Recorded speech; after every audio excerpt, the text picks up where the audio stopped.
ndo Yanga. Hii ndo Yanga.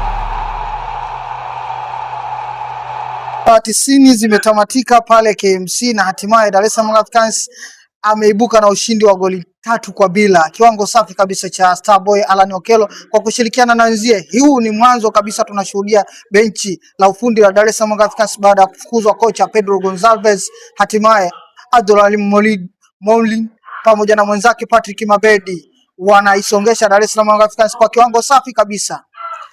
Yaani siku zote tunasema kwamba mpira wa miguu hauna mambo mengi. Sawa. Alan Okello yule mwalimu Pedro alivyokuja animwanzisha kama winga, lakini Alan Okello typical kabisa ni namba 10. Leo tunaona Alan Okello ambadilishwa namba kila siku zinavyoenda, anatugea kitu. Ina maana kwamba alikuwa anachezesha possession ambayo sio Alan Okello ambaye anacheza. Leo tunazungumzia Alan Okello kila mechi anatugea kitu, anafunga na assist, anafunga na assist. Ni mechi chache ambazo ameanzishwa kwenye namba ambayo anacheza.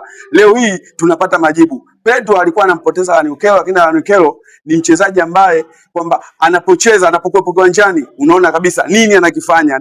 Timu inasogea, timu inacheza, umeona kufunga anafunga, kwamba sasa hivi tunaona kabisa Alan Okello yule ambaye tulikuwa tunamzungumzia anatoka Uganda ndio huyo ambaye anatugea kitu sasa hizi.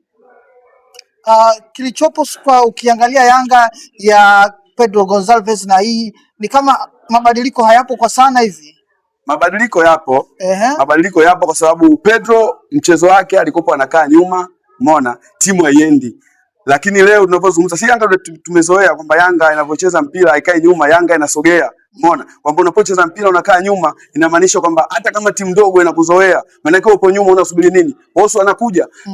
Sisi Yanga tunazoea kwamba Yanga inachukua mpira inasogea mbele, wapinzani wakae nyuma, sisi tuna place tunafunga magoli. Lakini yeye timu ndogo anakaa nyuma, timu kubwa anakaa nyuma. Yaani ni mfumo ambao ulikopo sio wa Yanga Afrika, na ndio maana mimi nadhani huyu mwalimu kilichomtoa ni mifumo tu, mfumo ambao ulikopo anaweka hii, anaheshimu kila timu.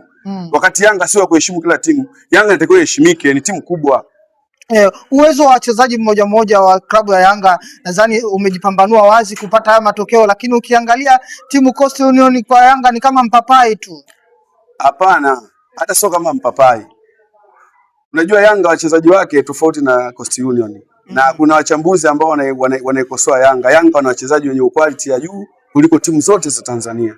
Sawa. Yaani ukichukua mchezaji mmoja mmoja wa Coast, wa Azam, sawa. Ni mwalimu tu vile nani anataka mtumie. Lakini hata hivyo Pedro alikuwa kuna kitu anakikosea. Pedro alikuwa anakalili wachezaji, lakini Yanga mchezaji mmoja mmoja. Leo Fadili Musa ukimgia game acheze anakupa kitu, sawa. Lakini sisi alitufichia yule mtu, alikuwa tumuoni kabisa.